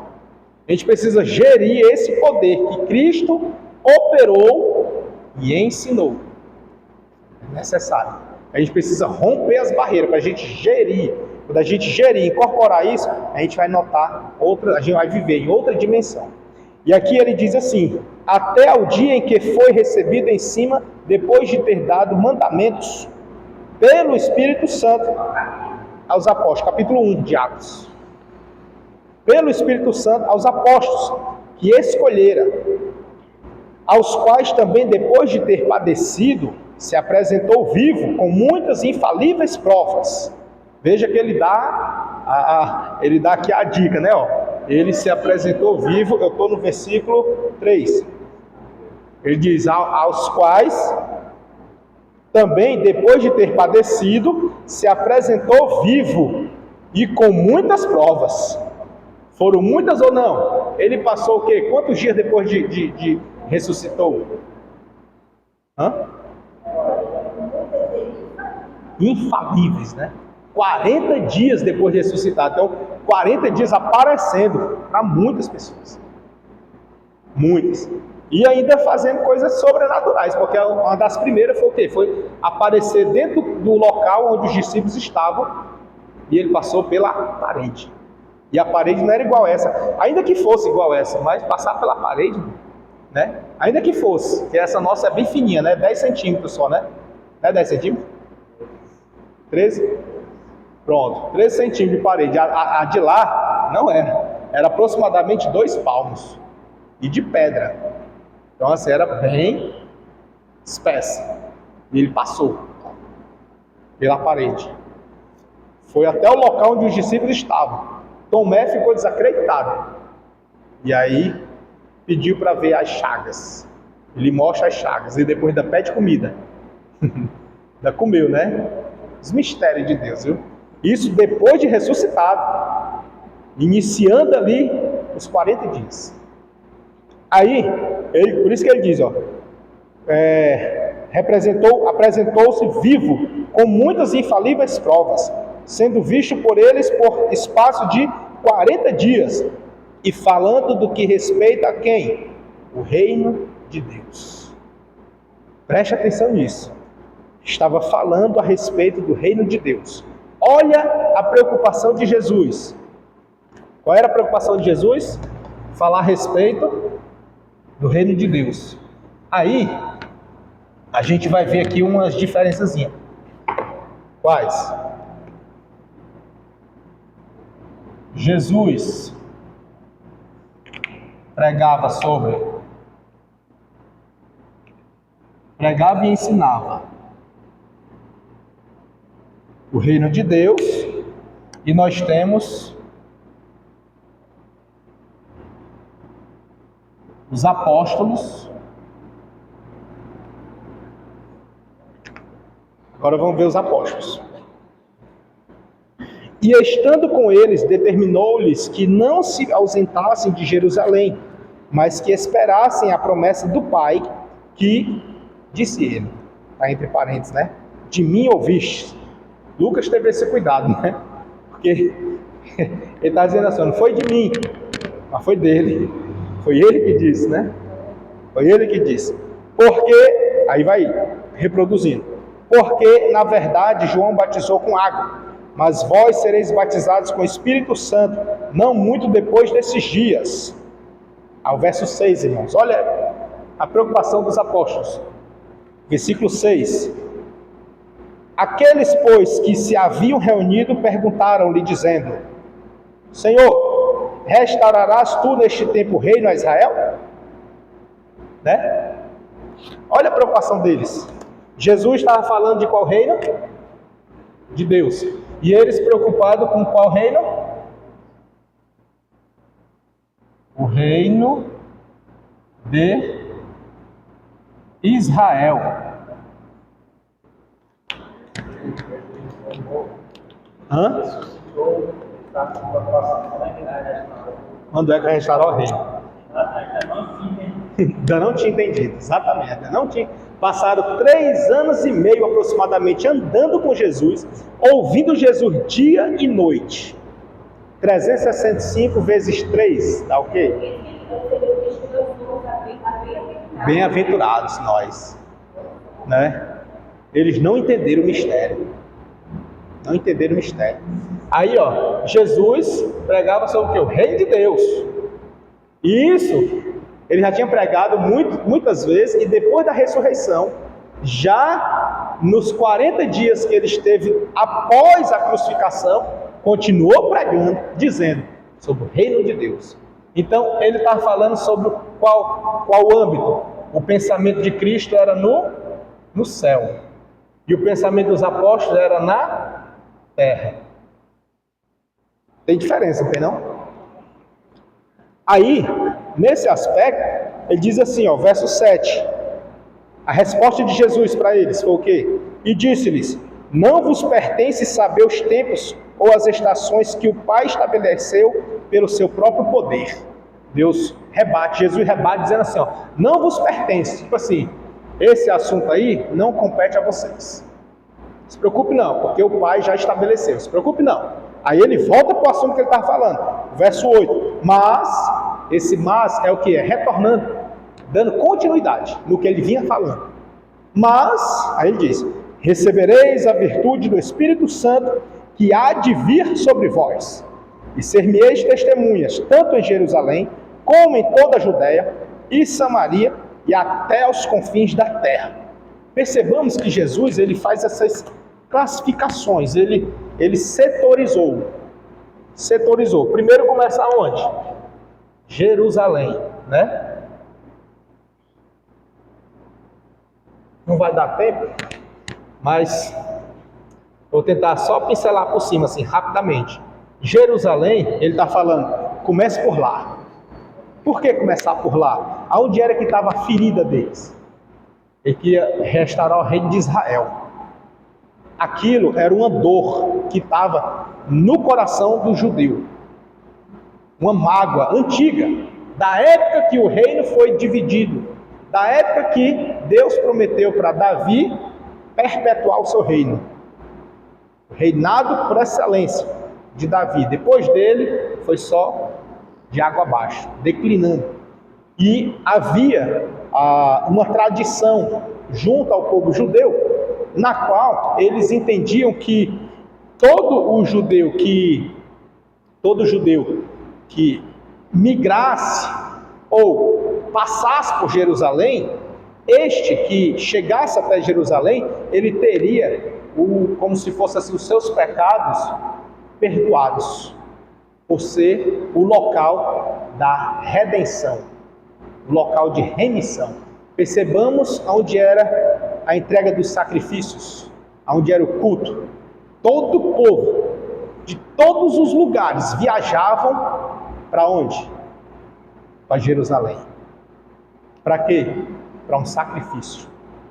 Sacrifício. Então, lá era o centro, o local onde eles já estava simbolicamente figurado para eles. É lá que eu tenho a minha redenção. É lá que eu tenho, é igual nós quando saímos de casa e vimos para a igreja. A gente vem e diz assim, eu vou para o culto, ou eu vou para a igreja. Sendo que nós, né, a nossa vida já é para ser um sacrifício vivo.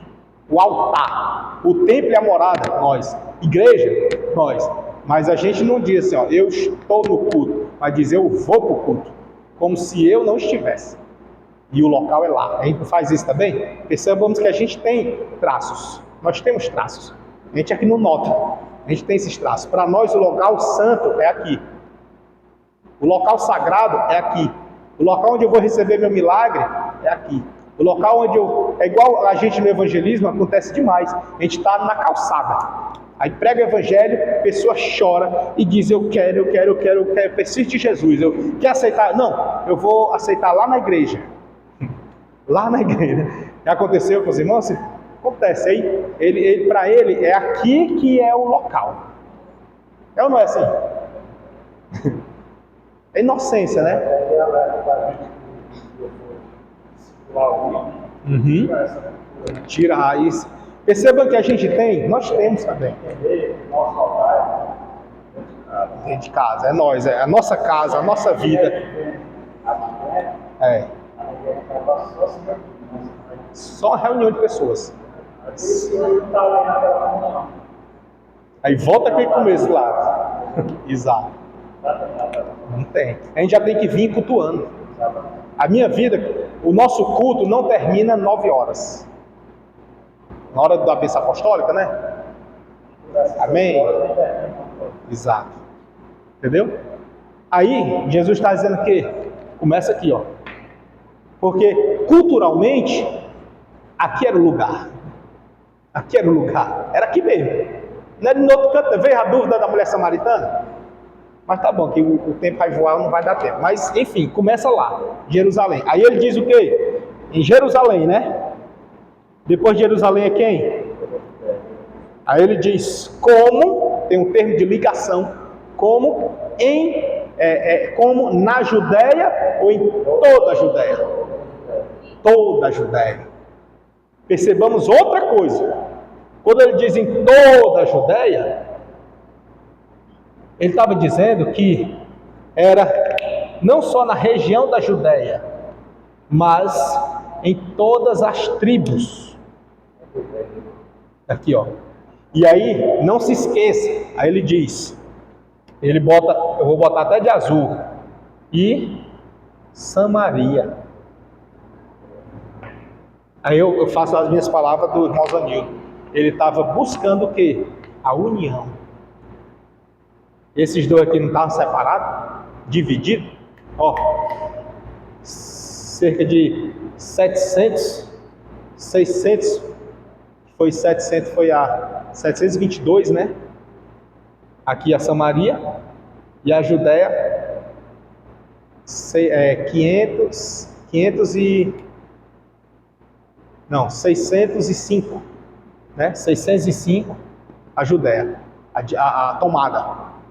Então, esses dois estavam divididos há muito tempo, e depois foram saqueados, levados cativos, essas datas, 722 aqui, 605 aqui. E aí, nesse aspecto, ele está dizendo assim, ó, começa aqui, mas daqui, veja que ele está fazendo o caminho inverso. Quando as pessoas vão cultuar, sacrificar, oferecer a oferta, elas vão de todas as regiões para onde? Para Jerusalém. Aí ele está dizendo assim, pois começa daqui.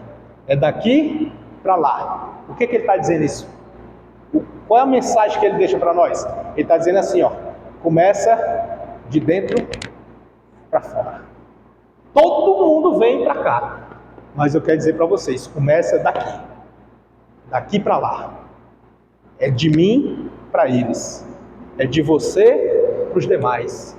Não tem quando a gente aborda alguém na rua, chega na casa e fulano diz assim, se fulano, essa palavra dá certinho para Beltrano. Ou então a pessoa vem para a igreja e diz assim, rapaz, se fulano tivesse aqui, era para ela dar certinho, né?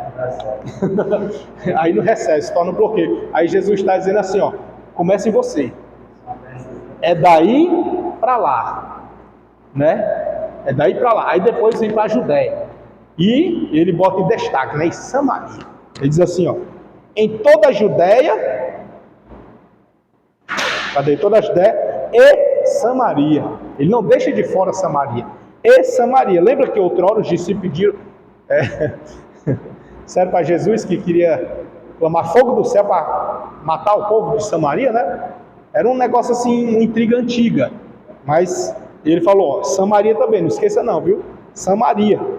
Aí depois, só que não é depois, ele diz, e até os confins da terra. E, é tudo o que esses termozinhos de, vou botar aqui, ó, tanto como em e até. Tanto em Jerusalém, como na Judéia, em Samaria e até os confins da terra. Isso dá o quê? A ideia de simultaneidade.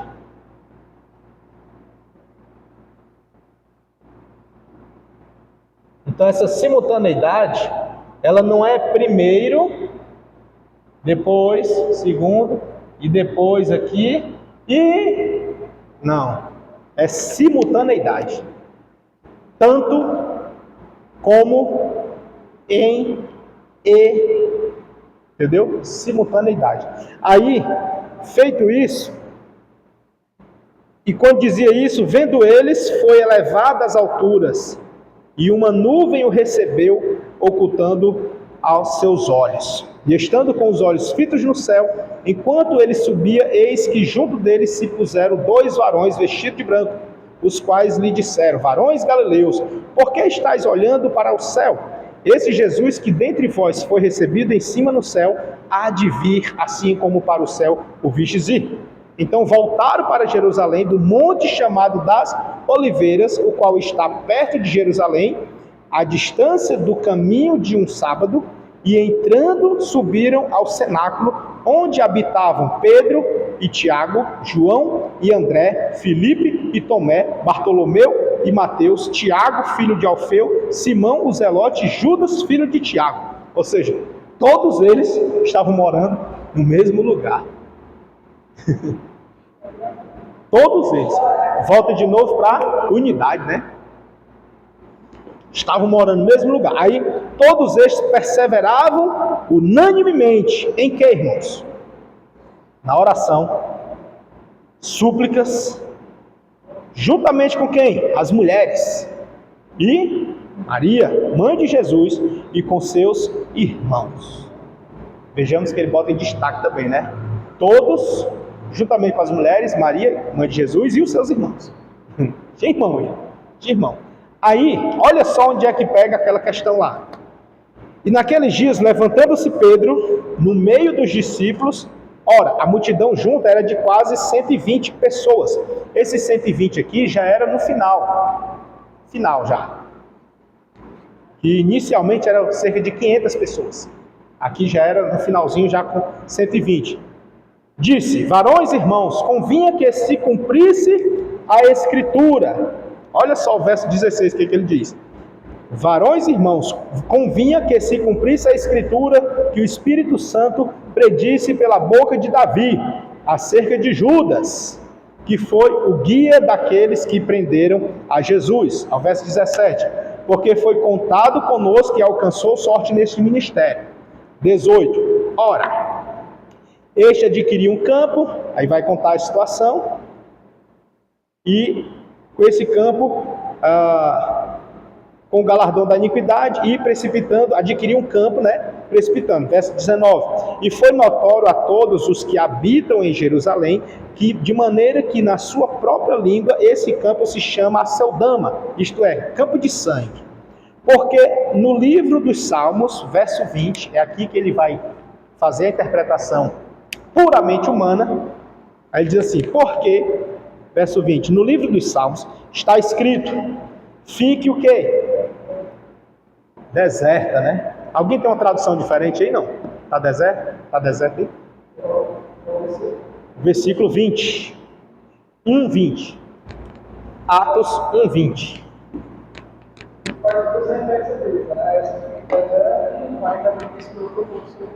Outro ocupa o seu lugar, exato. Ó, esse que ele diz assim, ó, porque no livro dos Salmos está escrito, fique deserta a sua habitação, e não haja quem nela habite, dá um ponto e vírgula, e 2 pontos, não é assim? Porque no livro dos Salmos está escrito, fique deserta a sua habitação, e não haja quem nela habite, tome outro seu espaço. E não haja quem nela habite, né? É uma referência.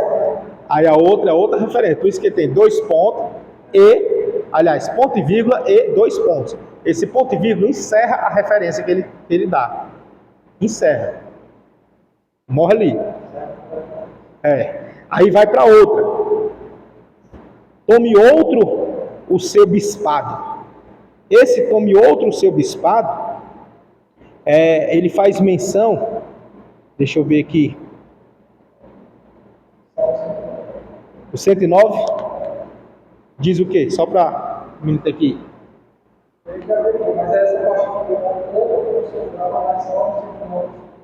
Pronto. Aí ele diz assim, é necessário, pois, que dos varões que conviveram convosco, todo o tempo em que o Senhor Jesus entrou e saiu dentre nós, começando desde o batismo de João até o dia em que dentre nós foi recebido em cima, um deles se faça conosco testemunha da sua ressurreição. Perceba uma coisa aqui. Qual é a coisa? É que inicialmente ele fala que é segundo o Espírito Santo. Cadê? Verso 16, varões irmãos, convinha que se cumprisse a escritura que o Espírito Santo predisse pela boca de Davi acerca de Judas. Então ele fala que é pelo Espírito Santo. Quando é pelo Espírito Santo, a gente sabe que é pela direção de Deus, o Espírito Santo. Só que tem um porém. nós somos seres carnais. E a gente precisa ter o discernimento e a sensibilidade. Primeiro, sensibilidade para ouvir a voz do Espírito Santo e discernimento para atender. Esses dois pontinhos. Neste momento, os discípulos, eles fazem a menção do texto sagrado, citam o texto, porém, a decisão deles não é pelo Espírito Santo. Por que não é? Vejamos o que ele faz. Ele volta a uma prática judaica. Ele volta para lá. Diz assim, 23. E apresentaram dois.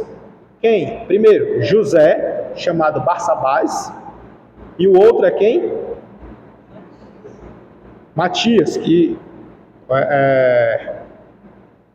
Matias. Pronto. Aí eles começam certo. 24. Eles começam orando.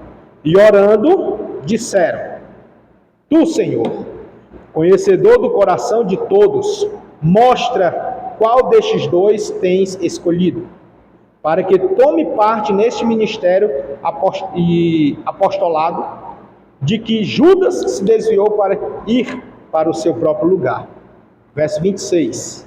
E lançando-lhes sortes, caiu a sorte sobre Matias.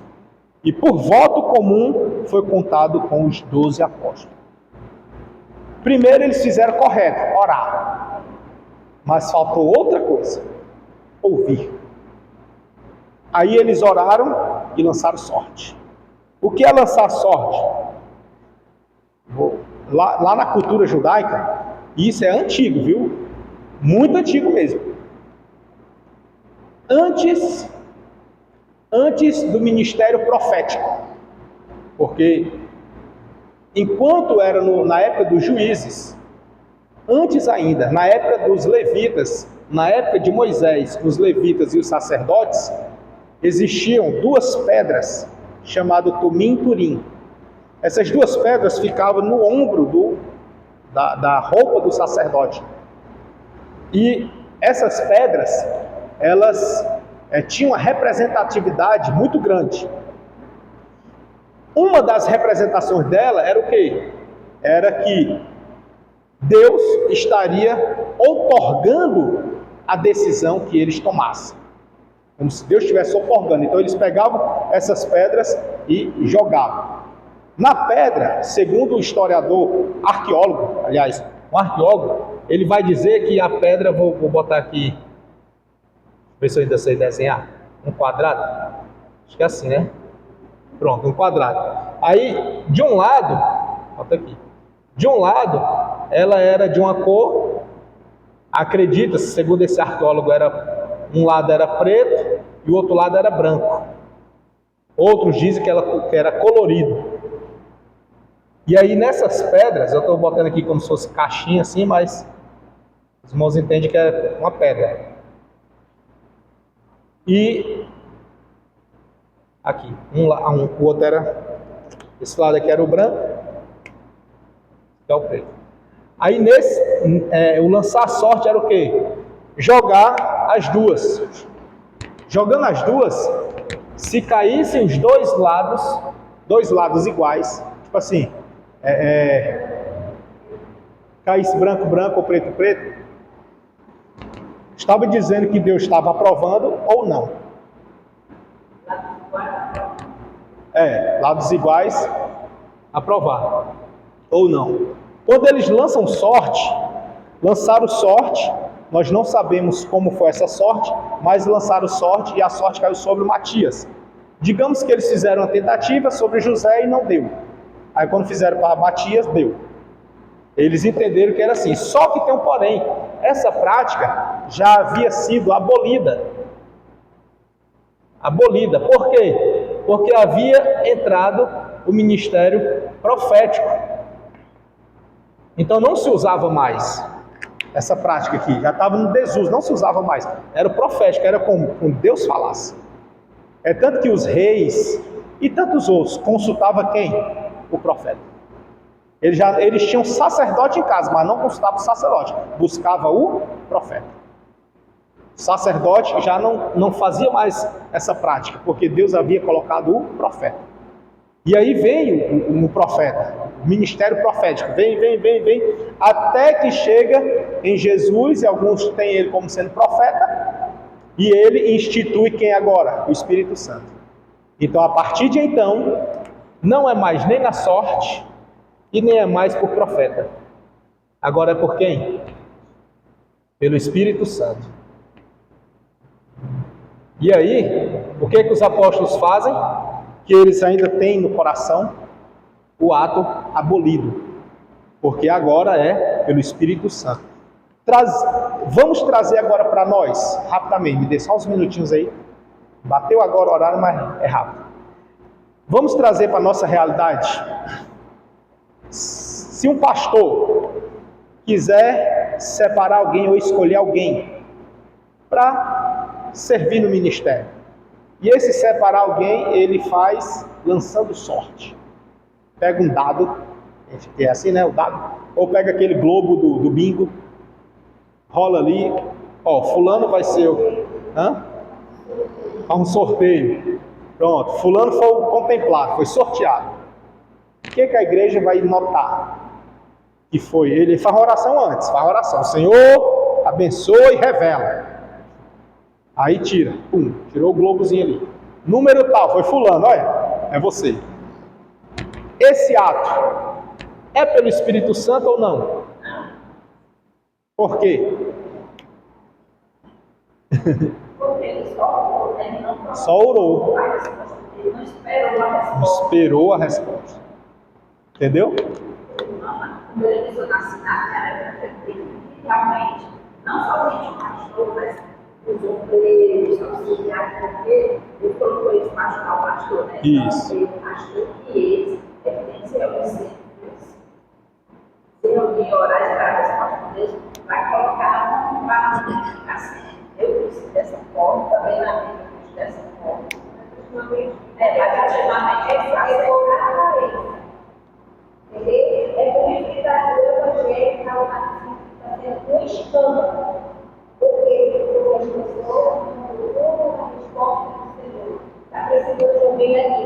Está bem aí, eu vou pedir para falar e depois, Você consegue pensar, né? lá na cidade, colocaram o líder dos adolescentes, né? Porque por causa da cultura social, olhar a aparência da pessoa, olhar com sabor do outro. Por menos de 3 meses, o líder estava namorando com uma filha da idade dentro da liderança. Aí foi um escândalo. Por quê? Porque hoje em dia já não procura mais a resposta do Senhor. Vão lá e decidem e colocam. Louve a Deus que tem daqueles pastores que tem uma visão de Deus. Ele pergunta, pede a confirmação e vai lá e faz o oi. O Senhor confirmou. Pede prova, né? Não é que não tem assim, mas a maioria está desse jeito. Irmão, quer falar? Antes, é só uma observação sobre o que você está falando. O texto de Atos não aparece. E a forma como se debatia parece ser negativa. Né? A atenção. E no versículo fala que Matias foi inserido no grupo com os apóstolos. Então ele leva o nome era do apóstolo. Isso. Sobre o sorteio, aí fica até a Sim, com certeza. Zacarias, pai de João Batista, vai receber a revelação do anjo, e também foi por sorte. Isso. Era o grupo, não era? O grupo dele foi sorteado, aí dentro do grupo ele. Mas sempre teve sorte também, ainda depois do ministério profético. Sim. Então, assim, aparentemente, não há. Hoje nós não escolhemos os reservas. A gente não escolhe o sorteio, porque não é de uma forma completa. Então, é só ser ela e o pote com o servo de Deus. Com o servo de Deus. A conduta com a Bíblia. Na igreja eles não tinham. Então, usar esse método para Sim, e muito plausível. Entendi. É como se fosse a resposta de Deus. Não foi a resposta de Deus. Sim, sim. Para eles, Eles não tinham, né? Aham. Os irmãos percebem que o texto, quando ele não é tão esclarecido, depende de interpretação, e essa interpretação depende da onde a gente vai buscar, né? Tipo assim, a fonte, né? É muito louvável o parecer do irmão Claudiano, muito louvável, porque foi um ato posterior ao período já em plena vigência profética, né? E o parecer das irmãs também é louvável, porque diz respeito à nossa realidade, à teologia prática, ao que a gente está vendo, né? É muito importante a gente fazer esse marco. Qual marco? Aquela linha do tempo. A linha do tempo, que é muito, muito importante. A gente vê bem aqui, eu vou botar aqui no meio da linha, mas não necessariamente esteja no meio. Aqui é o período em que a gente viu, é o período intertestamentário, né? Digamos assim, o período de Cristo. E a gente viu agora há pouco, na parte que eu apaguei, que aqui para trás era um tipo, pelo menos um tipo de ação de Deus, e aqui com Cristo é outro, e Cristo estabelece o Espírito Santo. Então o Espírito Santo vem daqui para frente. O que guiar é Espírito Santo. Pronto. Aí, nesse intervalo aqui, que foi do período do ministério de Jesus até a sua ascensão aos céus, esse intervalo ainda era nas raízes antigas. Ainda era nas raízes judaicas. Ainda. Cristo foi o difusor, foi Cristo que separou, difundiu ali e implantou a nova aliança. Foi ele que implantou. Então era muito novidade. A gente não pode nem culpar os apóstolos, porque realmente é algo muito novo. Apesar deles terem aprendido direto com Cristo, amanhecia, anoitecia com ele, mas realmente para tirar aquela raiz da cultura, da religião que está enraizado, guardado no coração a vida inteira, não é fácil. Não é fácil. Então assim, a gente não culpa eles, não joga a culpa neles, mas fica um alerta para nós. Orar a Deus e aguardar a resposta dele. É muito importante isso. Principalmente estarmos sensíveis à voz do Espírito Santo. É muito importante, pelo menos na nossa era, que agora nós não somos mais inocentes, como o irmão falou, já está escrito. Até ser sensível à voz do Santo é nem sempre a questão da revelação. Isso, exato. A palavra. Cada um diz que escutou a voz do Santo. Exato, bem pontuado, porque... Quando a gente quer uma coisa, Pronto. Acha que é resposta. Exato. E nem sempre não é. Quase nunca. Botar a prova. Pronto. Principalmente.